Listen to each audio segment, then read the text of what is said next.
All right, what's up? Hey, this is Phil in the Storehouse podcast. David, you were about to say something. It's I was probably just not gonna very say, smart, but dude, I was just gonna say what up, dude. And oh, your jealousy.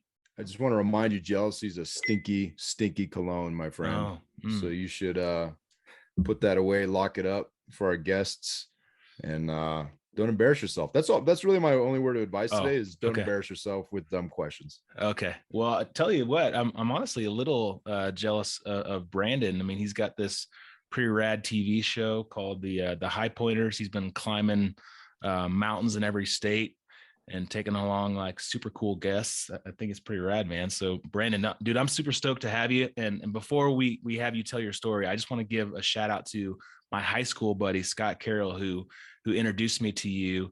I think you guys have connected quite a bit there in Texas. But Scott, what's up, buddy? Thanks for introducing us. Yeah, that's awesome, man. That is awesome. Hey, Scott, reach out to me anytime. We could talk about the charity of being Stu's friend offline. I think it'll be great. So, Branndon, thanks for joining us, Yes. man. Yeah. Super stoked to have you, dude. Thanks for having me. I kind of like this back and forth between you guys. It reminds me of me and my brother in my old rugby days.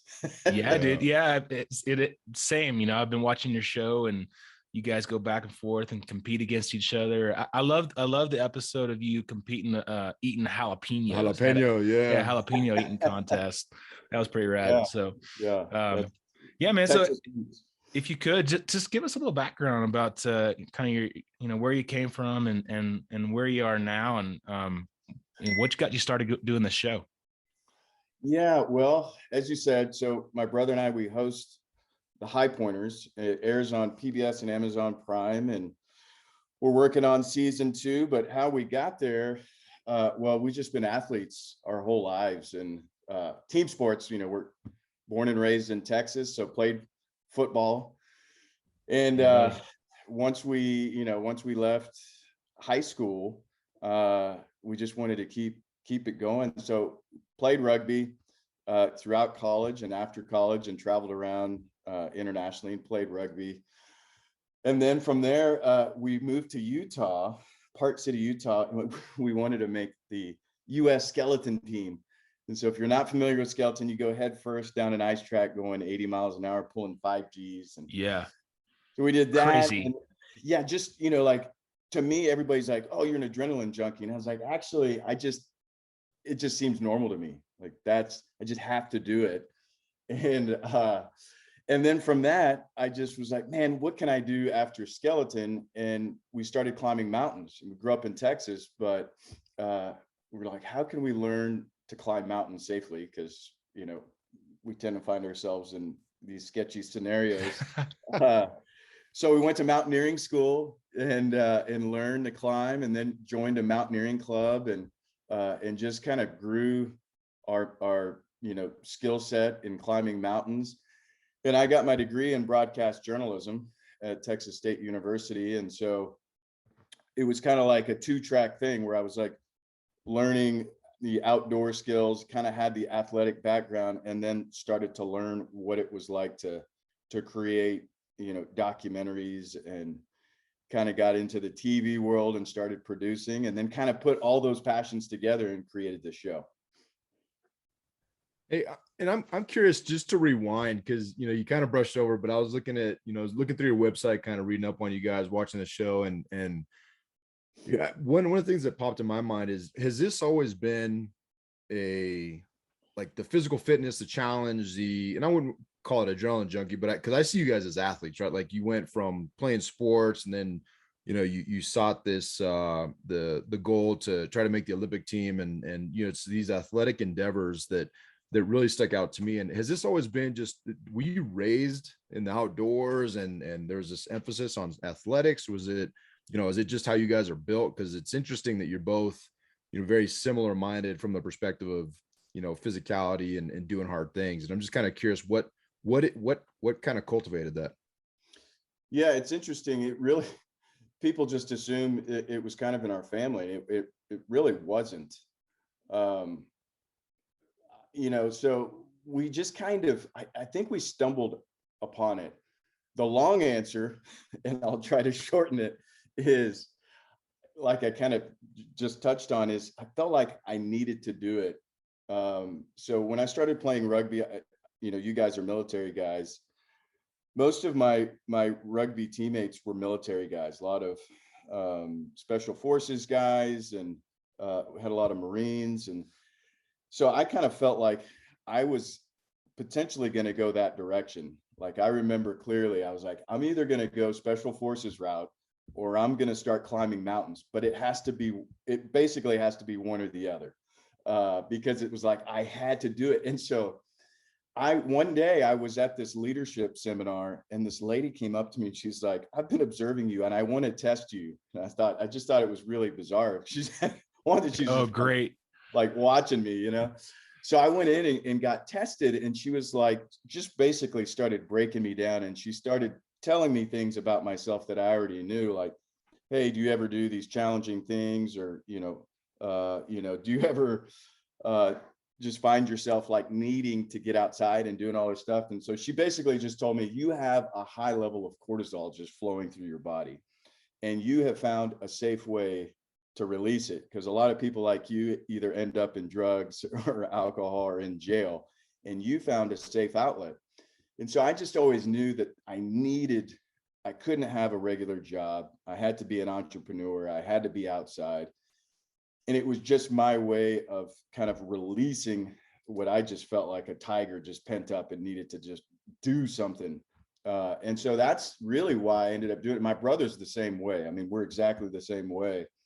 And so we just kind of kept continuing this lifestyle of doing really hard things physically, mentally, spiritually. Like we just wanted to dive in, and we always kind of had this mantra of like, we know how to suffer more than anybody, and so we just embrace it, and we love every bit of it. I mean, 100-mile runs, whatever, you name it, 1,000-mile bike rides, like we just love it all. And that's super interesting because, one of the things that I've been thinking about a lot and I've been really starting to get into a lot is just, the human performance, how people are pushing yourselves to the limit and doing hard things. And you've had some amazing guests on your shows. You've had astronauts, 100-milers, Navy SEALs, tons of really super cool people that are doing these amazing feats. And I'm just curious, when you've been going on these hikes with them and asking them and interviewing them, is there a commonality between all these people? Do all these people have the high cortisol levels like you're talking about, like you have? Or what is it for these individuals that makes them like overachievers, if you will? Yeah, I would say like we're very intentional with who we have as a guest. So, knowing a little bit about your podcast and that you guys are looking, to have these conversations about pushing hard and physically, mentally, and achieving high levels of success. Like we're kind of looking for the same type of guests, but I think, there's a lot of people out there who've made a lot of money and who've had a lot of success. I think for us, we're always trying to figure out, how do you maintain like a good life balance? Because people who climb mountains or are CEOs and make a lot of money, like they're usually skewed in one direction. So I'm always trying to figure out, how is it that we can have balance doing what we do? Because I'm very ambitious, but then if I'm just always pushing towards my goals, then I sacrifice my family life.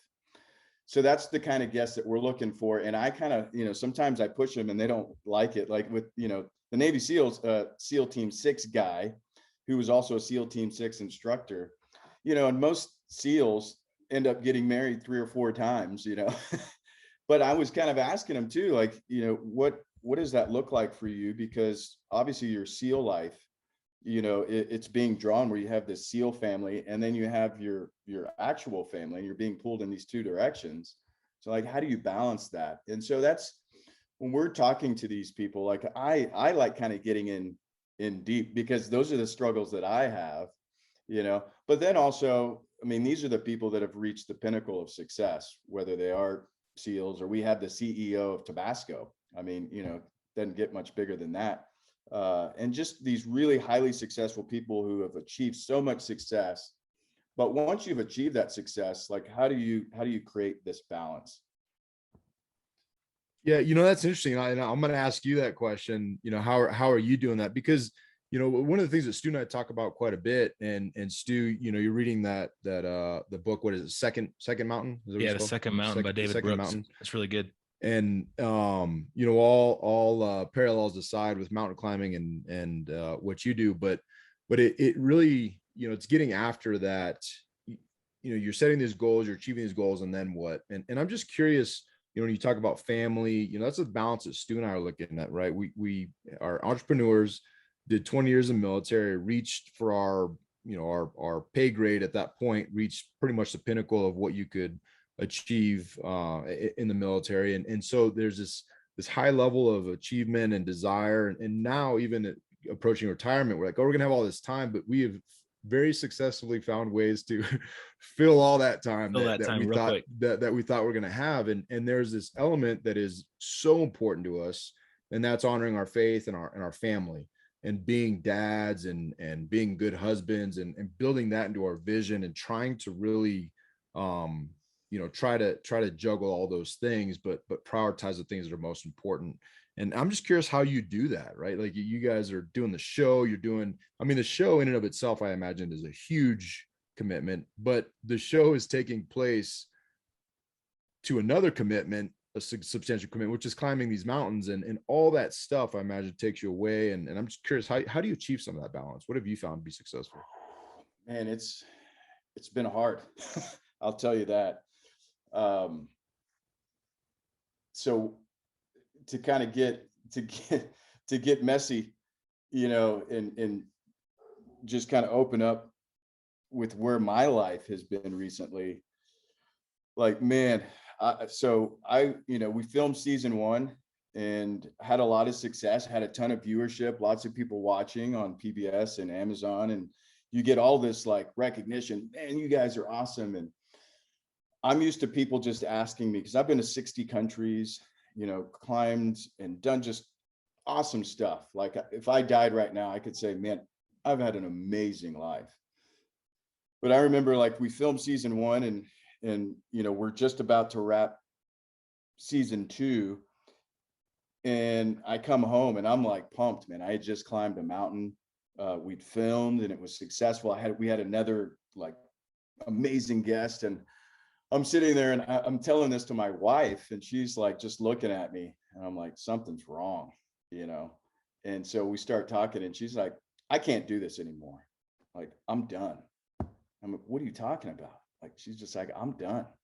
And I thought, holy crap, like what's going on, right? Like this. So long story short, I mean, it became just this process where I had to just stop everything that I was doing. And I just said, I'm going to stop everything. I'm not going to film. I'm not going to go travel. I'm not going to do anything. And I'm just going to focus 100% on my marriage, because I realized, it was like I was putting my calling, which I really feel like what I do, it's my calling, ahead of my covenant. And it's like, man, if I truly believe that my marriage is my most important relationship besides my relationship with God, then I'm not showing it to my wife. And it doesn't matter how successful I am if I'm just making her feel like garbage, right? Because I'm doing these amazing things while she's managing the house. I was like, I need to stop. So like I went, to the guys at my church, and I was like, look, you guys need to help me. Like, my wife's done, And so I was talking to this pastor, and he's like, you know what you need to do? You need to love your wife extravagantly. You need to go do all the things that she's asked you to do and that you just never did. And so that's what I did. I was just like, I'm going to treat my marriage like it's me climbing a mountain, right? Like, if God built me to do really hard things right now, this is the hardest freaking thing I've ever done. And so just started pouring into her, and just like, I need to do everything I can. I always thought like going to counseling was stupid, right? And I would say, like, why do we need to go to counseling?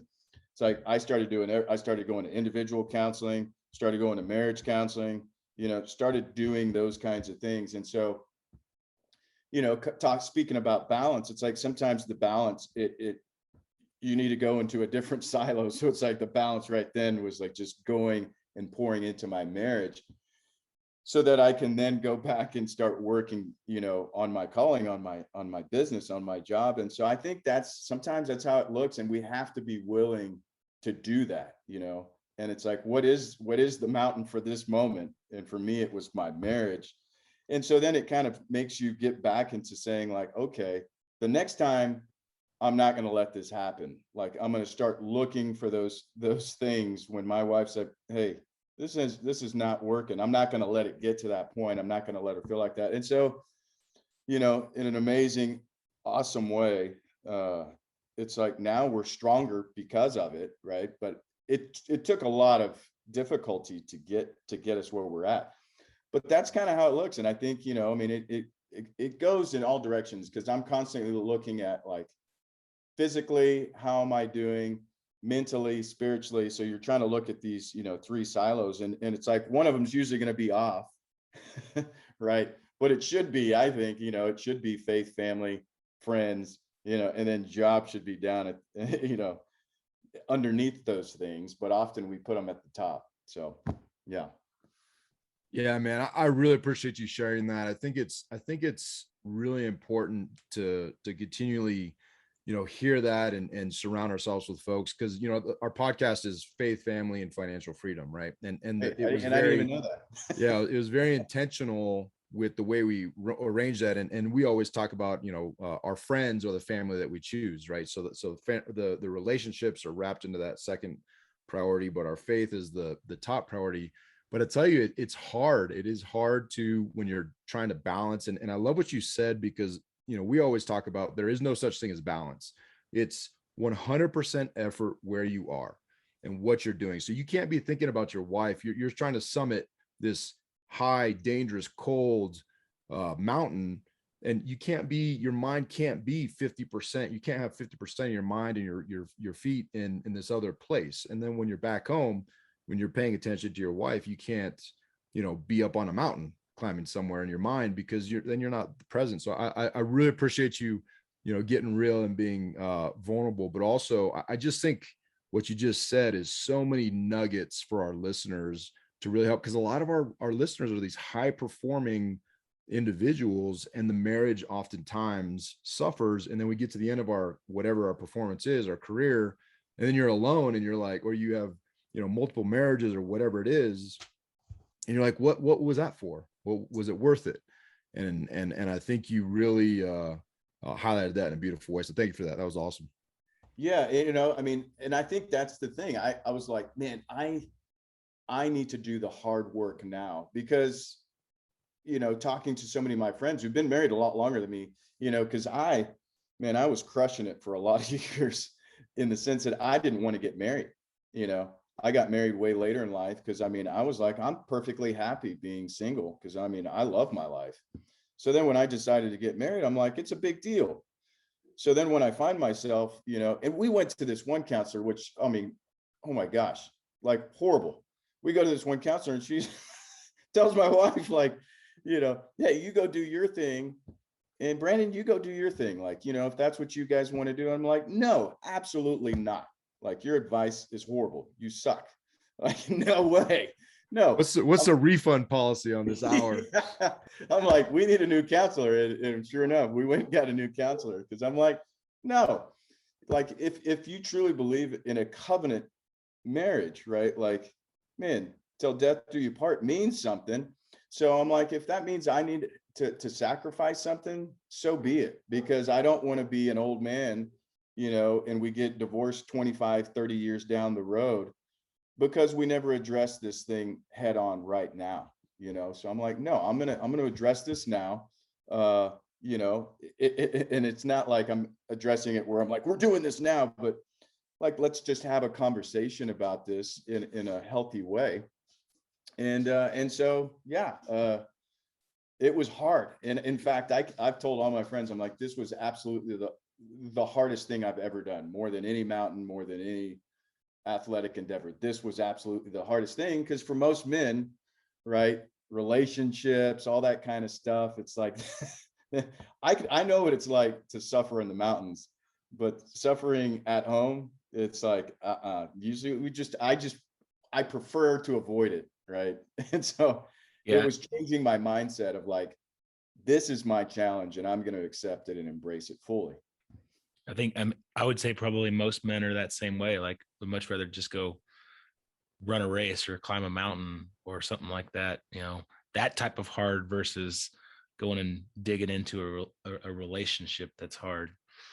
So one of the things, one of the core tenets of this podcast is just really trying to find ways to live our best life, live an abundant life, find our highest and best use. And I feel that so many people, especially like kind of our age group of men, just kind of get into this like kind of routine, this funk of just, living, for, serving or helping, create a life for your family. And but finding fulfillment and finding true happiness.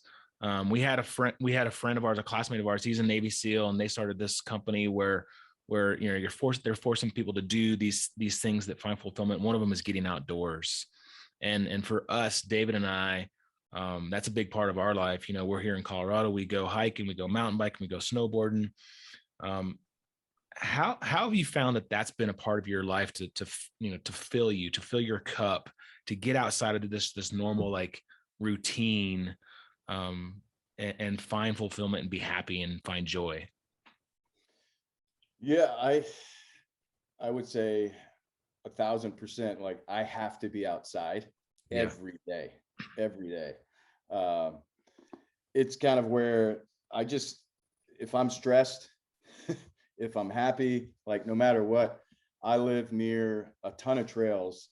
We have this 26-mile loop that's just this rugged trail that goes around a lake. And I have a dog, and we go either mountain biking, trail running. And I find if I don't do it every day, I just find myself getting, short, or just, whatever the case is. And yeah, I just find that over the years, I have connected most with God when I'm in the mountains, whether I was trying to do that or not. There've been so many times that I look back and I'm like, the reason that I climb mountains is because whenever I was in a bad place, like that's where God met me, even though I was trying to run from it. So like I said, I've been to 60 countries, and usually, so one of my big, like kind of lifetime goals is to climb the highest point in every country. It's never been done. It's awesome. So anytime I'm in a country, I'm like, hey, let's go find this high point, in Iraq or Jordan or Lebanon, like, anywhere. And so there was a time when I had just finished playing rugby in college, and so I went to the UK to go play rugby. And so I found myself in Scotland, and I went to the Isle of Skye, which are these little islands off of Scotland. And I was in a bad place. Didn't want to have anything to do with God. In fact, if you know anything about rugby, there's some crazy dudes. And so I was partying hard. And I, in rugby, you like to see who can win the party after the game, after you beat the crap out of each other. And so we had the craziest team in Texas, and I was the craziest guy on the craziest team. And I embraced it. No one ever knew my name. We all went by nicknames. Mine was Pigpen, because I wrestled a girl in the mud. Nice. And, I'm not proud of it, but just for posterity, who won? I did. Okay, good. That's good. I do have a competitive streak. And my wife just yesterday we're playing basketball. She's like, "You're gonna let me win, right?" I'm like, "No." Nah. Yeah, and there goes the marriage story. But yeah. So we were at the Isle of Skye, and I was climbing this mountain. And at this point, I didn't have any really idea how to climb mountains, right? And so I'm up on this mountain. I get lost. It starts pouring rain. I don't have a tent. I have a little sleeping bag, and it just starts getting soaked, and it starts floating from all the rain just pouring. And I mean, I'm just like miserable, right? And overnight, like I'm kind of like, so I had gone through a period of where I'm like, I don't want to have anything to do with God or religion or any of these kinds of things, right? I grew up in a Christian house, but didn't want to have anything to do with that because I had a pretty tough childhood. And so I'm kind of like crying out to God, like, God, if you exist, prove yourself to me, kind of one of those deals, you know. And I'm here in this middle of nowhere mountain on Isle of Skye. I'm like, prove yourself to me. So I wake up in the morning and I'm still angry, and I'm kind of like doing this, you know, like there's nobody out there in this mountain, so I can just like talk out loud, like, yeah, if you exist, like, let's see what you can do. So I come down from the mountain and I start hitchhiking because there's like no way to get around this island. So I'm hitchhiking on this little island. This guy picks me up, you know, and first thing he says to me, this is a true story. First thing he says to me is like, do you ever question if God exists? That was the first thing he said. I'm like, Wow, what that's in awesome. the That's world, crazy. you know? And he just goes on and he just starts sharing his story. And he's like, I was in the military and I was flying this plane over the Pacific Ocean, and I crashed the plane into the ocean and broke my back. And he's like, I was in the hospital and I'm crying out to God, God, if you will heal me, then I will believe you. And he said, and God healed me. And guess what? I didn't believe him. I still didn't believe him. Yeah. You know? And it was crazy. It's crazy now, you know, to see like that was kind of my life. Like he shared this story with me, and after he finished, he's like, hey, Branndon, do you want to go to church with me? And I was like, no.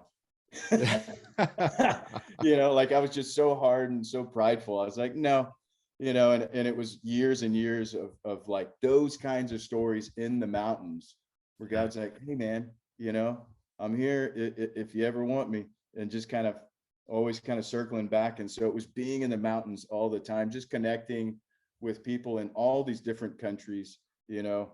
I have a lot of atheist friends who are just like, yeah, I don't believe in God. I'm like, yeah, man, I hear you. I used to be that kind of guy too, you know. So, Yeah, you know, whenever you're ready, I got some stories for you.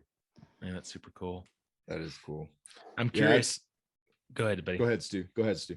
So I'm curious, out of all the trips in the mountains you've climbed, like what's been the hardest mountain to climb, and what's been, I guess, the most fulfilling and coolest trip that you've been on, if you can identify one? I mean, climbing Denali, it doesn't get much harder. You know, the highest in North America, highest in Alaska.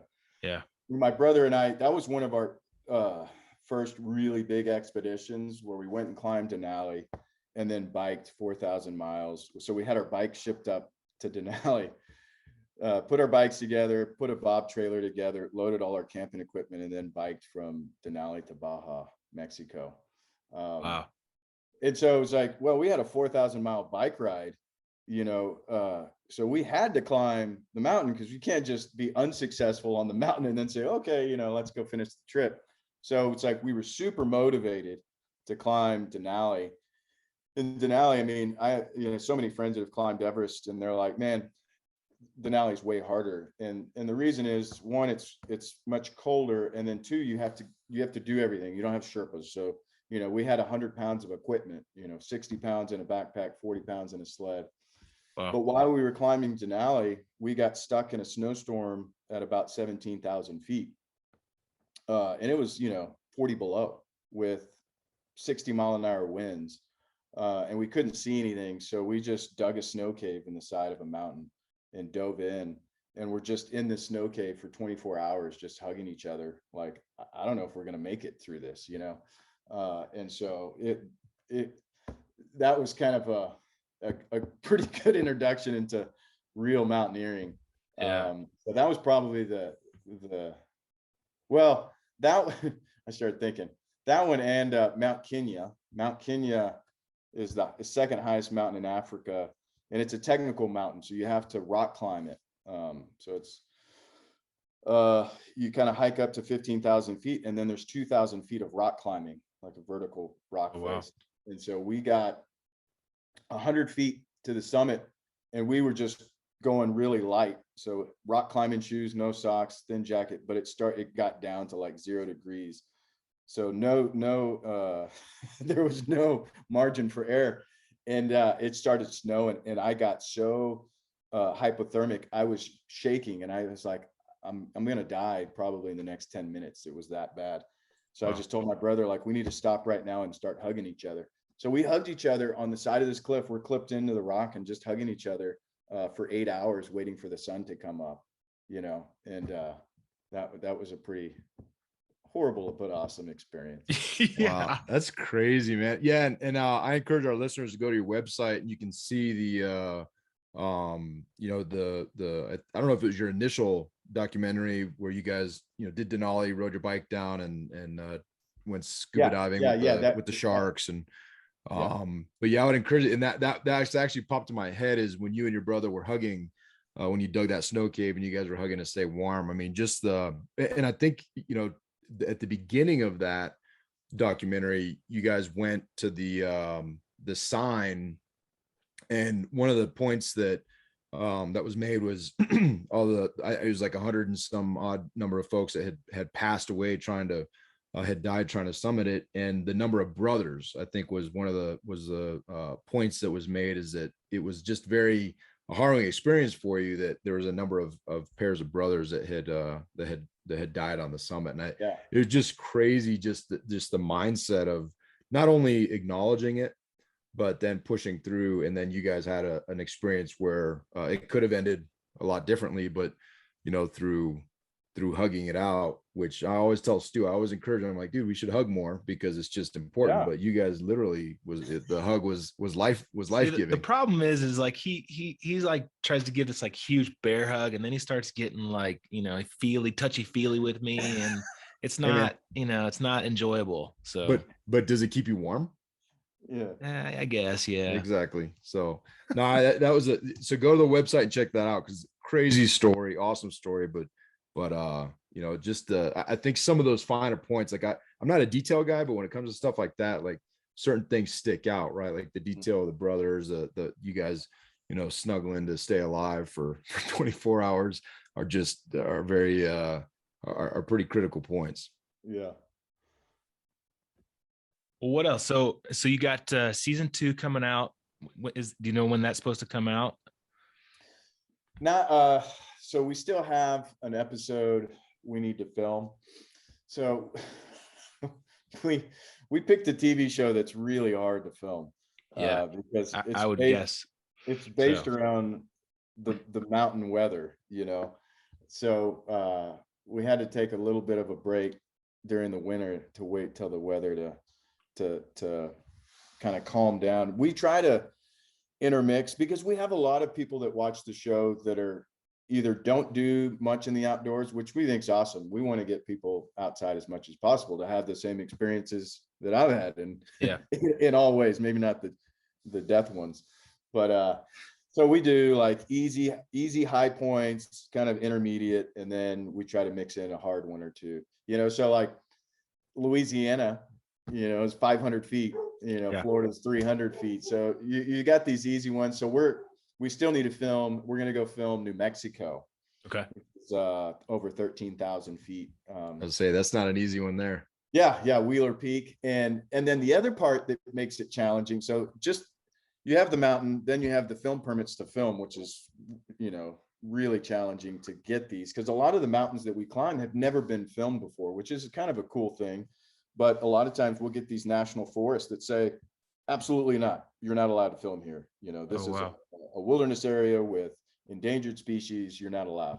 So we just kind of have to, maintain that persistent, just keep asking and say, hey, can I talk to your supervisor maybe? And just kind of work your way up the chain until finally you're just like, look, we're gonna educate people on how to go outside. But I mean, come on. People are, what's the resistance? I'm just curious, why would they not want what I would perceive to be educational and positive press? These days they have this thing that they like to tell us. They're like, we don't want people to love the area to death. And I'm like, well, you want people outside, right? They don't want growth. Sometimes I think they don't. I think they just want to have this area and just keep it protected. But I'm like, look, I mean, people are going to go outside, and they think, well, if people watch your show, more people are going to go on the trails. And we're like, yeah, that's kind of the point. But so we just have to constantly go back and forth and say, look, you know, we're going to teach people to, you know, leave no trace principles, you know, like respecting the area, the wildlife, all that kind of stuff. Like we're going to do that. And so I think it helps that we're like, hey, we air on PBS, which is kind of why we were, you know, tactically like, hey, what if we aired on PBS? That gives us kind of some leverage to be able to say like, hey, you know, but we're not, also sometimes I feel like we're not the typical PBS show because we kind of do whatever we want. Yeah. Well, that's such a limited mindset too, because I think just the exposure, because a lot of people are not going to, it's maybe not going to motivate them to get out and do like those really tough climbs, but it could bring awareness. It could bring funding. It could bring donations. It could bring, you know, an awareness to, hey, if we don't recycle more or potentially get off fossil fuels, like all this stuff goes away, like whatever it is, right? I'm not trying to make any kind of political point. I'm just saying that there is an awareness that comes about these types of things too, that I think is it's so short-sighted to not recognize that. And I love that you guys are doing that. Cause for me, like I'm a big fly fisherman. Like I love fly fishing. And so, you know, I go in the mountains, I fly fish, but I'm concerned about things like, you know, like climate change. Cause last year they shut down a number of rivers here in Colorado that you fish through the summer, and the water levels were so low that the fish were under such stress you couldn't even fish it. And you're like, man, that's a problem, you know, for a fly fisherman. Yeah. Well, I think in a similar sense, you know, from a business perspective, because I'm always, you know, I did for a while, we did work kind of in the business world. My dad was a real estate developer, and so my brother and I, we tried going in that direction, wearing the suit. We're like, nope, can't do that. But we did learn some stuff in that period of our lives where, you know, like it's so helpful in just trying to create this show, because it's really hard in the beginning. Like season 1 was really hard. But once you have a little bit of a track record, you know, kind of like business, if you're trying to raise some money, you know, you go ask for $1 million, like you're going to get shut down every time. But, you know, you had a little bit of business success, you can point back to that and say, well, actually, you know, we did this, and this in the previous year, so we know we can do this. And so we've been able to point, like we got a film permit from Virginia, the Highpointers, Virginia, with the Navy SEALs, our guest. And that was absolutely, you know, so difficult because there were so many different entities that we had to deal with: the national forest, a wilderness area. There was a national recreation area. There was a state park. Like there were all these entities that all have their little, you know, kind of power trips kind of working. And, but once we maneuvered all that, got the film permit, now anytime we go to a national forest, they're like, oh, you guys actually did that? Oh, okay. So 1, you know the process. 2, if you've done that, then we're willing to work with you. We can see that you have a track record. And so that's been really helpful for season 2. One of the things that you guys push a lot that I love on your show is just the idea of just getting out and going and doing things, like going and having fun, like going and be an adventurous, you know, like the stuff, you know, the Louisiana, you going 500 foot, you know, little hill, but you're going and like, you're checking out, you know, museums and cool things, and NASA in Houston, and going to cool restaurants and experiencing new things. And I think that's super cool to push on families. And David and I have actually talked about on another podcast where David's way better than I am about just getting your family out. You know, I have a 4-year-old and a 7-year-old, and sometimes it's hard. Like sometimes it's hard to like get motivation to get the kids out the door and go do something, you know, new, and drive 2 hours and go somewhere. But it really motivates me to get out and go do that stuff and experience and have like super cool life experiences. There's not really a question of that, but I just wanted to commend you on the message that you're portraying to people as they're watching your show. So kudos to you guys, man. It's been really cool. I appreciate it. Yeah, I mean, part of that just comes from the way we approach adventure just in everyday life. Because my wife and I joke, because when we were dating, so she's an athlete. She rode in college, and they won the Big 12 championship. So like I was attracted to her because she she was a rower, an athlete, and then she did one of the other reasons we ended up connecting is she was working in the Middle East as an archaeologist. And I had been doing some work in the Middle East. I was climbing mountains, but I was doing some work over there. But when we got together, I was like, yeah, this, I guess this was my way of trying to, sound cool, I guess, when I was trying to win her over when we were dating. I was like, yeah, I have these, different levels of friends. I have kind of my everyday, adventure people. I kind of have my intermediate adventure, group, and then my hardcore. So depending on where you're at, like that I'll try to figure out what kind of date we can go on, so I still kind of use that approach where it's like when people, I invite them to, like, I don't know, go trail running or hiking or mountain biking. This happens a lot. We're like, oh man, I can't go with you. Like, you're too crazy and hardcore. I'm like, no. If I'm inviting you, then the adventure is going to match where you're at. So match where you're at. Yeah. So it's like, I'm not trying to crush your spirits. Like, hurry up, come on, catch up. So like we love, we get so many people, like families, like, man, we watch your show and now we're, our kids, we're all going to go travel and go do a high point. So it's like, choose your own adventure, which is why we ended up like just really liking high pointing, because I've climbed with a lot of really elite climbers. And one of the things that always turned me off with those guys is like, they can be very, they have this elitist attitude. It's like, oh, Everest is for tourists, like, that's so stupid. Like, that's beneath me, like, I only do the hardest and the most difficult. And I'm like, I like doing that too, but I also like taking kids or, whoever it is, and get them to find whatever their little, not their little, but whatever their challenge is, whatever that may be. And I think it's a great way to introduce kids, which is what we always are, like season 2, we're always trying to bring that in. And how can you include kids or include people new to the outdoors? Yeah, it's funny. Well, 2 things. One, if you enjoy taking kids hiking, I'd just offer that you could take Stu up hiking. It's like taking a kid. So that's always good. But Brian, like, I can't go anymore. It's funny. We do joke a lot, but even this so I just got back from San Diego, we drove from Colorado, San Diego. We do a lot of driving. We drive to a lot of our destinations, and we stopped in Utah and we went hiking. And I tell you, and I think I talked to Stu after, and I'm like, man, getting the kids out of the car was like, and we do this stuff all the time.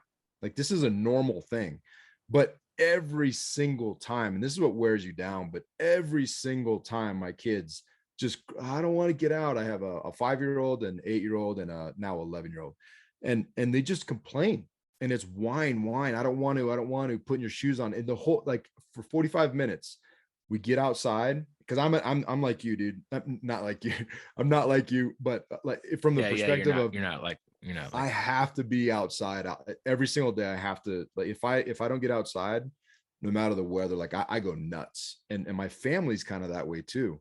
They destroy the house. I'm like, we're going outside, but I couldn't get the kids back in the car. It was the same tears process to get them back in the car, because we were climbing these. It was a really cool state park, and the red rocks and the mountains, and there's always mountain climbers. My kids are climbing up these rock faces, which is in and of itself extremely nerve-wracking. But I'll tell you, man, it's really interesting, and I want to commend you too, because there's very few shows that we let our kids watch, and this is going to be one that I'm going to start plugging them in. They get, on the weekends, they get 23 minutes. Why that? I don't know. They each get 23 minutes a piece on the weekends in the morning to watch a show. And this is going to be one we roll in. Like, everything they watch is Texas, which is unfortunate for me. They watch Dude Perfect, because it's wholesome, and the dudes, like, the interactions. So you guys bring that same element. So I was actually thinking about this morning. I'm like, I can't wait till this weekend to get them, to watch some high pointers, because I think there's just that awareness and that element and that motivation. And it's awesome. It's beautiful, dude. I love it. I love that level of entertainment, because you gain something from it. It's not just this mind-numbing thing. There's a challenge to it, and there's a purity to it. And then the relational aspect between you and your brother is something that I think I want to be using that for my 2 sons, because all they do is fight over oxygen and gravity. Like, that's what they do. So I'm gonna make them hug it out for 24 hours in snow. Well, next snowfall we get. Yeah. Well, I appreciate it.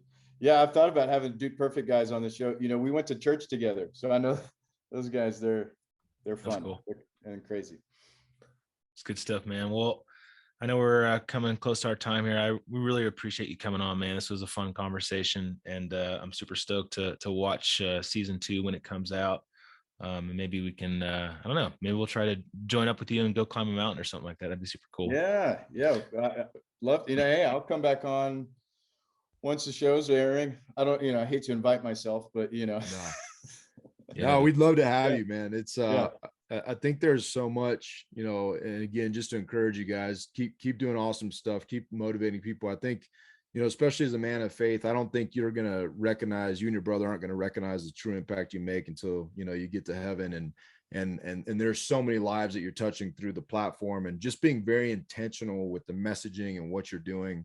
I think the influence is going to be extremely vast. It's going to be wide. And I'm just, you're not inviting yourself back. We'd love to have you back on, especially, as season 2 starts airing and kicks off. And I think our listeners are really going to enjoy, that conversation as well. And this conversation, but also getting plugged into the show, I think is going to be an awesome thing for a lot of folks. So I encourage you guys to keep it up and keep crushing it, because you won't recognize the full impact till you get to heaven, guaranteed. Well, I appreciate it. Thank you for the encouragement, because there's this constant conversation, because you never know, I always used to hear this with artists and other people, but now I'm like seeing it from my side, because I've always just been an athlete and a climber. But, when you start creating and putting content out there, you don't know how it's going to be received, and in this case, we just wanted to do what we love to do. And we wanted to do something that was going to inspire and motivate and encourage people. And it doesn't have to always be blatantly like, hey, it's some kind of message. It's just what just kind of comes out of us, but we try to be really intentional about it. So I appreciate the encouragement. Yeah, man. So best place to go find you, the highpointers.com. Is that correct? Yeah. Sometimes people get confused. There's a Highpointers club, and they'll go on the club and be like, hey, this is not you guys. That's just a nonprofit club. So yeah, it's the highpointers.com. And we usually have a link to either Amazon Prime or PBS. So people can watch. So all of season 1 is up, and hopefully this, it'll probably be this summer. We're still trying to work out the schedule. It'll be this summer when season 2 comes out. We're going to have Oklahoma, Ohio, let's see what else, North Carolina, Pennsylvania, and New Mexico. So we have some fun ones. I'll just throw it out there, man. When we did Ohio, you think that's boring. It was awesome. Let me tell you this, we took the Goodyear blimp to the high point. Oh, that's awesome. That's super cool. That's man. Awesome. So I just treat the show like, what crazy thing can I do? And I just call them up and be like, hey man, you guys think I can take the Goodyear blimp to the high point? And I'm just thinking they're going to be like, absolutely not. And they're like, yeah, we'll talk about it and get back to you. And then my brother's like, I cannot even believe you would ask them that. That's awesome. And then hey, it happens. if you don't ask, the answer is always no, right? That's right. Oh, cool, man. We'll put the link in our show notes. And again, great to have you on. Really appreciate you coming on. It's great to talk to you. And yeah, man. Dave, you got anything else? No, man, that was awesome. Thank you again for getting vulnerable, getting deep. I really appreciate that as well. So looking forward to getting you back on. All right, thank you, Stu and Dave.